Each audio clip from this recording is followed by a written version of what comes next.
어제 잠들 잘 주무셨습니까? 네, 저는 몇 달 전부터 이 연합수련회 설교를 이렇게 맡기셔서 그때부터 콩당콩당 어제는 잠을 못 잤습니다. 일어나 보니 1시요, 일어나 보니 3시요, 일어나 보니 그래서 4시에 깨서 지금 제 심장이 제 몸 밖에 나온 것처럼 지금 콩당콩당 뛰고 있습니다. 여러분들은 지금 마음 어떠신가요? 저는 지금 굉장히 긴장되어 있는데 오늘 저는 예수님을 좀 소개하고자 합니다. 제가 어떻게 소개할지 호기심을 가지고 좀 들어주셨으면 좋겠고요. 이렇게 시작하겠습니다. 오늘 말씀의 제목은 이렇게 잡았습니다. 예수님은 걸었다. 예수님은 걸었다. 제가 어제 이제 퇴근하고 아파트로 걸어가는데, 네, 이거 화우링이 나네요. 좀 잡아주십시오. 그 아파트 앞에서 그 딸이랑 그 아이의 엄마가 이제 엄마는 이 딸을 집으로 데려가려고 하시고 이 딸은 친구들이랑 더 놀려고 하고, 그래서 엄마는 집으로 데려가려고 애를 쓰고 있고 딸은 안 가려고 떼 쓰고 있는 장면을 이렇게 순간 본 거예요. 그러다가 제가 이렇게 지나가게 됐습니다. 근데 이 아기 엄마가 저를 쳐다보지도 않고 그 딸한테 그러는 거예요. 어린 딸한테, 이 아저씨가 이놈의 저 이 아저씨라고 불린 것도 좀 불편했지만 저를 얼굴도 쳐다보지도 않고 그냥 아이를 이렇게 데려가려고 하면서 아저씨 이놈의 하는데 순간 되게 당황스러웠어요. 저는 이 딸에게, 어린 아이에게 무서운 아저씨로 명명됐잖아요. 순식간에 돌아서서 그 아기 엄마한테 제가 왜 무서운 아저씨예요? 라고 얘기했을까요? 안 했을까요? 안 하고 그냥 이렇게 집으로 걸어 들어왔는데 제 마음은 되게 좀 불편했습니다. 여러분들도 그런 경험 있으세요? 한번 만나서 얘기해보지도 않고 그분의 삶에 대해서 들어보지도 않았는데 그냥 한번, 그 아기 엄마는 저를 쳐다보지도 않았습니다. 그러고 저를 무서운 아저씨로, 아저씨 이놈의 하는데 굉장히 몹시 불편했습니다. 그러면서 한번 아기 엄마의 입장에서 생각해 본 거예요. 오죽 답답하고 오죽 급했으면 그랬을까? 그래도요. 저는 교회가 예수님이 너무 많이 오해되고 있고 너무 많이 잘못 알고 있고, 그래서 이렇게 오해된 부분이, 제가 무서운 아저씨처럼 이 기독교도 교회도 예수님도 잘못 이미지되어지고 있지는 않는가, 그런 생각이 많이 들었습니다. 그래서 오늘 제가 이제 51거든요. 50평생 동안 성경을 읽고 또 설교하면서 내가 만난 예수님, 내가 예수님을 만나면서 정말 이 길을 따라 걷겠다. 그래서 오늘 말씀이 예수님은 걸었다. 어디로 걸으셨을까? 그 호기심을 가지고 좀 들어주셨으면 좋겠습니다.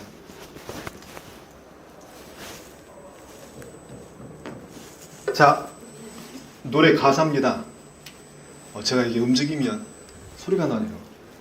이게 누구 노래 제목이 뭘까요? 보일 듯 말 듯 가물거리는. 또 아시는 분 나왔는데. 네, 유재하입니다. 1986년 작사, 작곡, 편곡까지. 제가 이 노래를 참 좋아합니다. 왜냐하면 인생 사는 것이 그런 것 같아요. 길이 안 보여요. 보일 듯 말 듯. 누군가 우리를 도와줘야 걸어갈 수 있을 것 같아요. 노래 잠깐 들어보죠. 예수님을 만나고 또 경험하고 또 그거를 그냥 마음에 담아두지 않고 언어로 표현하고 그것을 믿음의 언어로 고백하고 표현한 게 성경입니다. 그 성경 가운데 예수님의 제자인 요한이 기록한 성경인데 그게 요한복음입니다. 요한은 예수님을 어떤 단어를 써서 예수님의 모습을 드러냈을까? 이게 이제 1장 14절에 있는 말씀이거든요. 우리 한번 같이 읽어보겠습니다. 시작. 말씀이 사람이 되셔서 우리 가운데 사셨습니다. 말씀이 사람이 되셔서 우리 가운데서 사셨습니다. 우리는 그분의 영광을 보았습니다. 그 영광은 오직 아버지의 독생자만 가질 수 있는 영광이었습니다. 그 말씀은 은혜와 진리로 충만해 있습니다. 요한복음을 기록한 사도 요한은 예수님을 표현할 때 요 말씀이라고 표현했습니다. 영어로는 word라고 되어 있지만 요게 헬라어로는 로고스라고 되어 있습니다. 로고스가 뭐냐면 우주의 원리, 삶의 원리. 그러니까 하나님은, 예수님은 어떤 분이신가? 말씀이신데 그 원리가 되는 그 말씀이 그냥 그것으로 멈춘 것이 아니라 인간이 입은 사람이 되었다라고 표현할 뿐만 아니라 여기 밑줄 그은 거, 우리 가운데 사셨습니다. 저는 예수님은 누구라고 말씀드리고 싶냐면 하늘에 붕 떠 있고 하늘에 계시고 저 세상에 계신 분이 아니라 우리 가운데 사신 분이라고 말씀드리고 싶어요. 사도 요한의 표현에 의하면. 그리고 부활하신 예수님을 만난 그 바울이 감옥에서 쓴 편지 내용입니다. 그 사도 바울은 예수님을 어떻게 표현하는가? 한번 읽어볼게요. 시작. 예수님은 하나님과 똑같이 높은 분이셨지만 결코 높은 자리에 있기를 원하지 않으셨습니다. 오히려 높은 자리를 버리시고 낮은 곳으로 임하셨습니다. 사람의 모습으로 이 땅에 오시고 종과 같이 겸손한 모습을 취하셨습니다. 이 땅에 계신 동안 스스로 낮은 자가 되시며 하나님께 순종하셨습니다. 이 땅에서 사셨는데 어떻게 사셨는가? 사도 바울이 이렇게 말합니다. 높은 곳에 있지 않고 낮은 곳으로 오셔서 우리와 함께 사셨다고요. 자, 질문 한번 드려볼게요. 오늘 아마 처음 만나는 분도 계시고 처음 얼굴 뵙는 분도 계실 겁니다. 사람이 처음 만나면 상대방을 알기 위해서 질문을 합니다.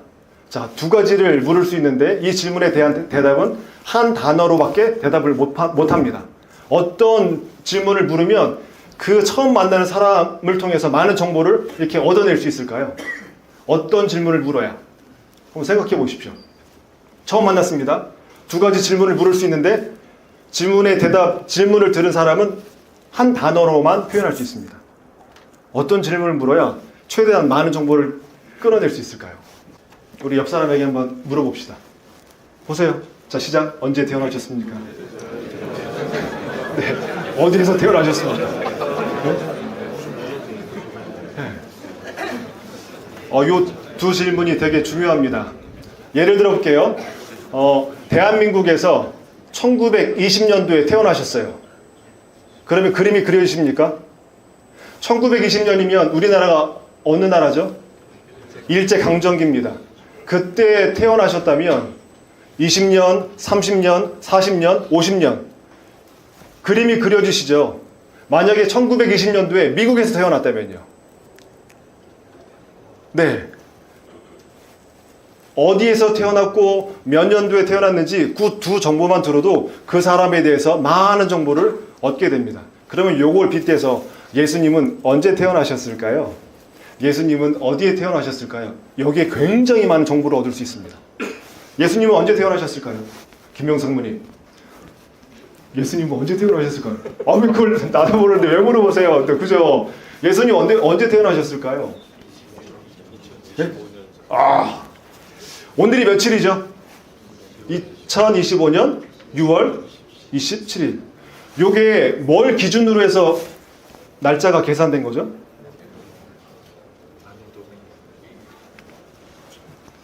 예수님의 탄생을 기점으로 시대가 구분됩니다. 여러분들 잘 아시는 기원 전, 기원 후.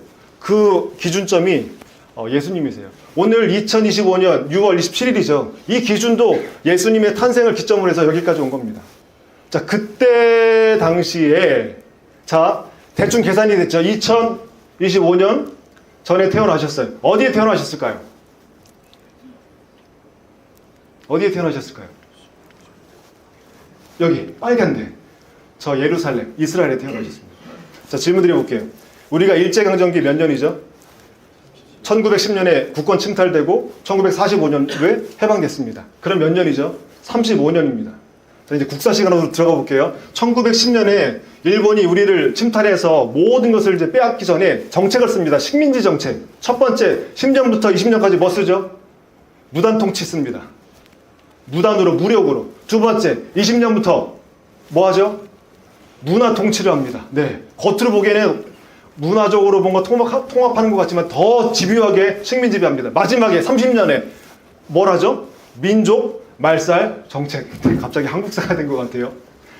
다른 나라의 식민 지배받게 되면 모든 것을 빼앗기고 언어, 역사뿐만 아니라 제가 이 얘기를 왜 드리냐면 일제강점기 35년을 강점기를 겪으면서 모든 걸 빼앗기고 잃었던 것처럼 이 이스라엘 땅은요 어떤 땅이냐면 거의 800년 이상 동안 거대 제국을 통해서 식민 지배받고 뭐 초토화된 땅입니다. 35년뿐만이 아니라 800년 이상 동안요. 2025년 전에 예수님이 이 땅에 태어났는데 이 땅이 어떤 땅인가? 식민 지배로 모든 것이 초토화되고 주권, 영토 다 잃어버린 그 땅에 예수님께서 태어나셨습니다. 네. 이게 되게 중요합니다. 자, 첫 번째, 예수님은 걸으셨는데 평생을 사시면서 어디로 향해 걸어가셨을까? 따라서 해볼까요? 가장 낮은 곳. 다시 한번 가장 낮은 곳. 예수님은요 어느 한 곳에 정착하고 거기서 멈추지 않으셨어요.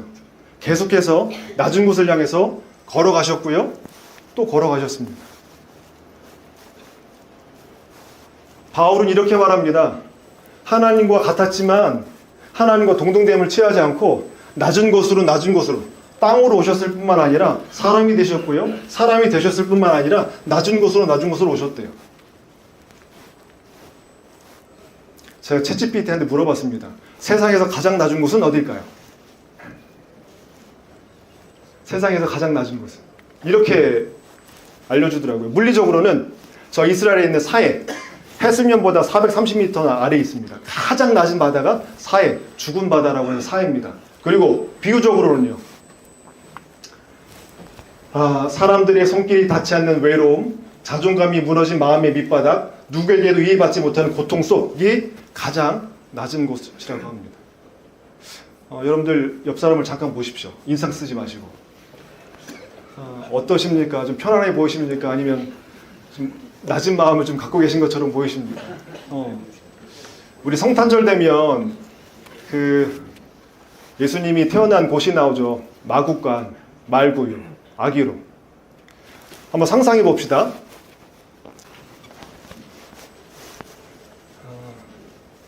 제가 만약에 하나님이면 하나님의 아들을 이 땅에 보낼 때 가장 빨리 효과적으로 보내려면 로마 제국의 황제의 아들로 태어나게 하면 삽시간에 전도하고 삽시간에 선교했을 것 같습니다. 왜?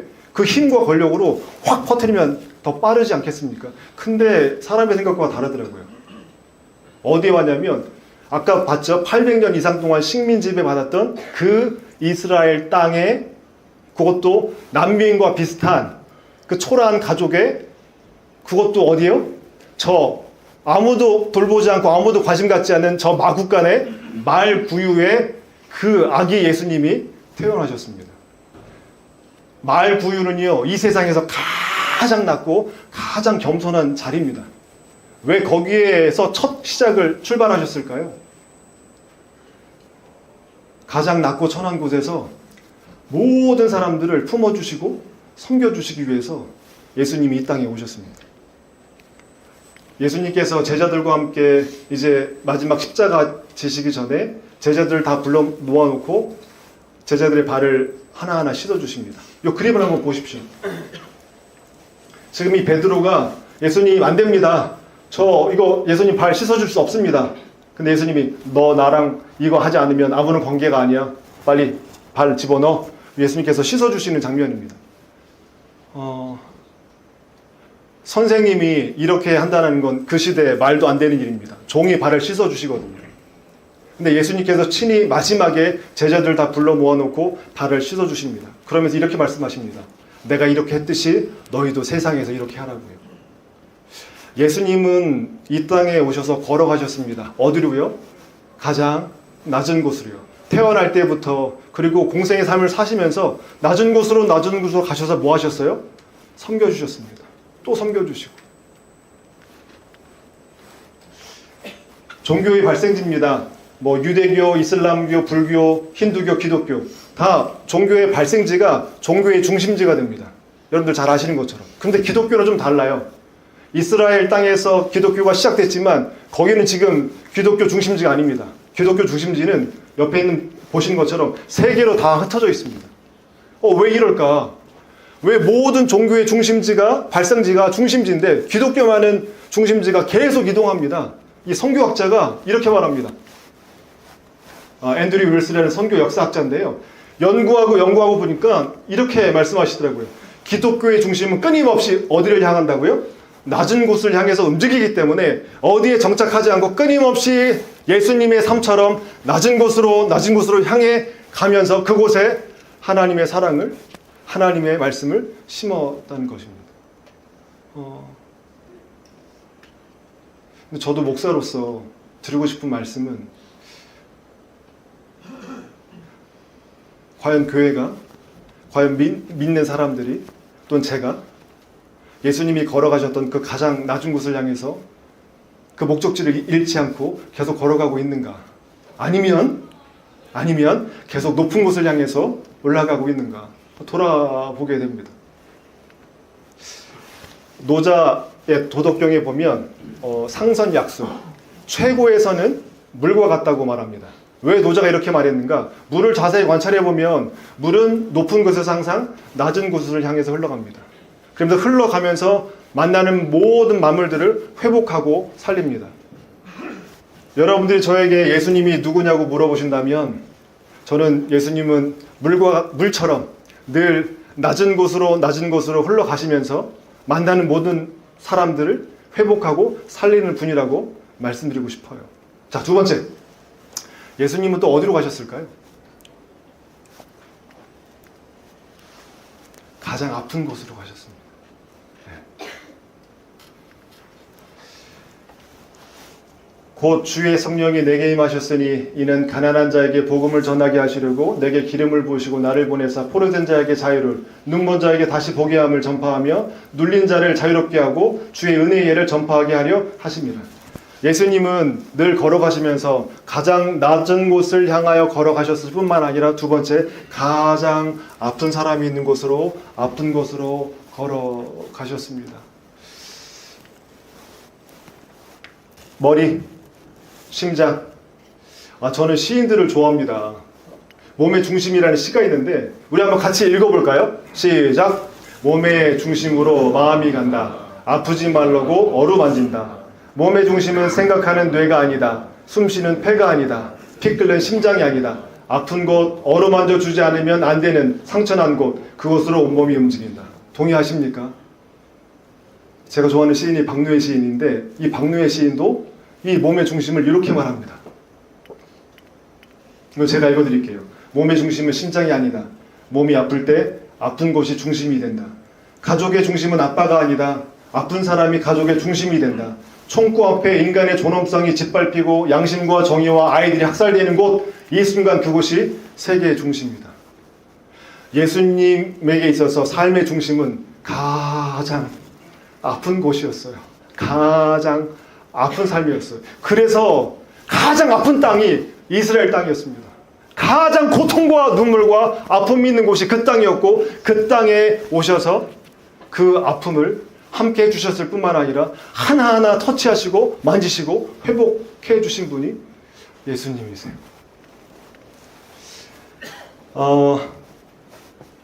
김장하 선생님입니다. 이분의 그 앞에 별명이 이 시대의 예수, 그 다음에 아름다운 부자, 어른, 김장하 이렇게 붙이더라고요. 그래서 왜 이분이 이 시대의 예수라는 별칭을 붙게 됐는가? 제가 줬으면 그만지자라는 책을 읽어봤습니다. 그러니까 이분이 한의사 하시더라고요. 한약방을 차리시고 거기서 번 어마어마한 돈을 뭐 했냐면 다 흘려보내십니다. 네. 이분이 이렇게 얘기했어요. 책에서. 똥은 쌓아두면 구린내가 나지만 흩어버리면 거름이 되어 꽃도 피우고 열매도 맺습니다. 돈도 이와 같아서 주변에 나누어야 사이가 꽂힙니다. 한의사시니까 사람을 보면 어디가 아픈지 정확하게 보입니다. 근데 이분은 환자만 본 것이 아니라 이 사회도 아픈 곳이 어디 있는지 정확하게 보시고 교육이 아프면 학교를 세워서 아이들이 교육을 받을 수 있도록 그 장을 만들고 그 지역에 문화가 아프면 문화에 돈을 흘려보내서 문화를 살리고 아픈 사람이 있으면 병원에 아니면 청소년들이 아프면 청소년회, 그래서 그 지역사회를, 지역사회뿐만 아니라 모든 지역에 도움이 필요한 아픈 사람들에게 물질을 흘려보냅니다. 그러면서 사람을 살려요. 이분이 왜 이렇게 할 수 있었는가? 책에 보니까 이렇게 기록되어 있더라고요. 내가 배우지 못했던 원인이 오직 가난이었다면 그 억울함을 다른 후배들이 가져서는 안 되겠다고 생각했습니다. 한약업에 종사하면서 돈을 벌었는데 그것은 세상의 병든이들, 곧 누구보다도 불행한 사람들에게서 거둔 이윤이었으므로 함부로 아무데나 쓸 수가 없었습니다. 적어도 내 자신을 위해 쓰여서는 안 되고 당연히 공공의 것이 되어야 함이 마땅합니다. 전 이게 예수님의 마음을 품고 살아가는 삶이라고 저는 고백하고 싶어요. 가장 힘들고 어려울 때 누군가가 찾아와서 나의 말을 들어주거나 어깨를 토닥토닥할 때 큰 힘이 됩니다. 전 최근에 엉엉 울면서 본 드라마가 있어요. 그게 뭐냐면 미지의 서울입니다. 여러 장면 중에 그 미지가 달리기 선수였거든요. 정말 달리기에 정말 달인이었습니다. 이걸로 꿈이었고요. 이게 자기의 최종 목표였습니다. 그런데 부상으로 그 꿈이 와장창창 깨져버립니다. 여러분들도 그런 경험 있으세요? 뭔가 목표로 했는데 한순간에 그게 다 무너진 거예요. 육상 선수인데 다리를 다쳤으니 이제 끝난 거죠. 어땠을까요? 어린 마음에. 방에 처박힙니다. 안 나와요. 그러면서 스스로를 뭐라고 생각하냐면 쓰레기라고 생각합니다. 난 쓰레기야. 이제 더 이상 미래도 없고 이제 과거로 돌아갈 수도 없고 난 안 돼. 안 돼. 그때 누가 이 미지한테 다가가냐면 미지를 너무나도 사랑하는 할머니가 다가갑니다. 할머니가 다가가서 미지를 방에서 나오도록 힘을 불어넣어 주는데, 야, 그 장면이 기가 막힙니다. 제 대사 다 외웠잖아요. 할머니가 이렇게 말하는 거예요. 미지한테. 미지야, 사슴이 사자피해 도망치면 쓰레기야? 소라게가 잡아 먹힐까봐 숨으면 겁쟁이야? 사랑한다는 건 다 싸우는 거야. 미지야, 너도 살려고 숨은 거잖아. 아무리 모양 빠지고 볼품 없어도 살려고 하는 건 다 용감한 거야. 이건 제가 지금 번역한 거고요. 그 장면을 한번 보시겠습니다.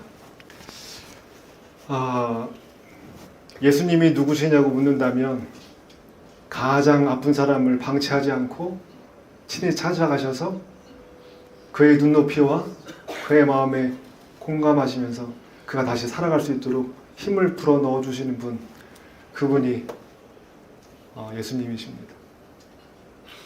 마지막입니다. 예수님은 어디로 걸어가셨을까요? 가장 악하고 더러운 곳으로 걸어가셨습니다. 이 악이라는 게 영어로 이블이잖아요. 이걸 뒤집으면 리브입니다. 리브. 뭐가 악인가? 삶을 뒤집어 놓는 게 다 악입니다. 사람이 사람답게 살아가지 못하도록 뒤집어 엎는 것, 사람이 사람을 함부로 대하는 것, 모든 것이 악입니다. 여기 말씀해 보면 예수님이 마지막에, 생애 마지막에 가신 곳이 있는데 그곳이 성전이 있는 예루살렘입니다. 예루살렘에 도착하셔서 예수님께서 하신 말씀이에요. 그들에게 내 성전은 모든 민족이 기도하는 집이라고 성경에 쓰여 있는데 너희는 이 집을 강도의 소굴로 만들어버렸다. 하나님을 예배하고 하나님을 사랑하고 이웃을 사랑해야 되는 그 거룩한 성전이 강도의 소굴로 타락했을 뿐만 아니라 완전히 악으로 오염됐습니다. 그곳의 현장에 가셨어요. 결국은 그 현장에서 예수님께서 어떻게 되시는가? 십자가에 잔인하게 처형돼 죽으십니다. 저는 십자가를 이렇게 표현하고 싶어요. 타락한 종교 권력과 타락한 정치 권력이 합세하고 또 침묵하는 그 무리들이 만든 공동작품이 뭐냐? 십자가입니다. 가장 선한 예수님을 가장 잔인하게 죽인 십자가가 바로 십자가 사건입니다. 인간이 얼마나 잔인할 수 있는지, 인간이 얼마나 악할 수 있는지 보여주는 게 십자가입니다. 예수님이 십자가를 통해서 이걸 좀 가르쳐 주시는 것 같아요. 마지막으로 예수님이 누구시냐고 묻는다면 저는 이렇게 표현하고 싶습니다. 여러분들 걸레 아시죠? 걸레를 열심히 빱니다. 그럼 걸레를 빨아서 어디로 가져가죠? 가장 더러운 곳에 가져갑니다. 왜요? 더러운 곳을 닦으려고요. 예수님이 누구신가? 가장 낮은 곳에 가셔서, 가장 아픈 곳에 가셔서, 가장 악하고 더러운 곳에 가셔서 신이 자신의 온 몸으로, 온 삶으로 닦아주시고 닦아주시고 닦아주시는 분, 그분이 제가 믿는, 기독교가 믿고 있는 예수님이십니다. 영상은 2023년도에 실제 그 영상을 찍은 거고요. 전 2022년도에 이걸 먼저 겪었습니다. 아침에 출근하는데 어떤 분이, 이제 남자분이 마스크를 썼는데 전날 거하게 뭘 드셨나 봐요. 근데 갑자기 욱 하더니 그 입에서 액체가 막 뿜어져 나오고, 전철 순간에 옆에 있는 사람들은 다 옆으로 피하고요. 저도 그 현장에 있었고. 근데 이제 그분이 뭐 닦을 줄 알았는데 안 치우고 신도림역에서 내려버리시더라고요. 그 바닥은 그 액체로 흥건히 고여있고, 그러니까 전철이 가면서 이리저리 흔들리면 액체가 오면 다 피하는 겁니다. 다 피해요. 그 액체는 그대로 있고요. 그래서 다들 손가락질하면서 XX 하면서 다 하고, 저도 그 중에 한 사람이었고요. 그런데 자리가 비어서 전 앉아 있었는데 제 바로 맞은편 앞에 10대 여성 사람, 그 친구가 조용히 일어나더니 가방에서 주섬 휴지를 꺼내는 거예요. 휴지를 꺼내서 그 바닥에 있는 액체에다가 한 장씩 다 덮어요. 그리고 다 이제 흡수되니까 발로 모아가지고, 또 가방에 비닐봉지가 있었는데 비닐봉지를 꺼내가지고 손으로 거꾸로 해가지고 하나하나 모아서 그거를 들어가지고 담습니다. 그리고 묶은 다음에 조용히 옆판으로 사라졌어요. 저는 그때 누구를 만났냐면, 저를 몹시도 부끄럽게 하는, 늘 높은 곳으로만 가려고 했고, 건강한 곳으로만 가려고 했고, 깨끗한 곳으로만 가려고 했던 저를, 그 10대 여성 사람, 그 친구를 통해서 내가 지금 어떻게 살고 있는지를 적나라하게 보게 되는 현장이 있었습니다. 그 친구는 저한테 예수님이었어요. 결론 맺겠습니다. 왜 예수님이 멈추지 않고 계속 이동하셨을까요? 다른 거 없어요. 우리가 그어놓은 수많은 그런 그 선들, 수많은 어떤 편견들, 수많은 것들을 친히 가서 지워주시고 사람으로서 산다는 건 이렇게 사는 거야, 이렇게 사는 거야, 친히 보여주시고 가르쳐 주시기 위함이라는 것을 좀 말씀드리고 싶습니다. 정리하겠습니다.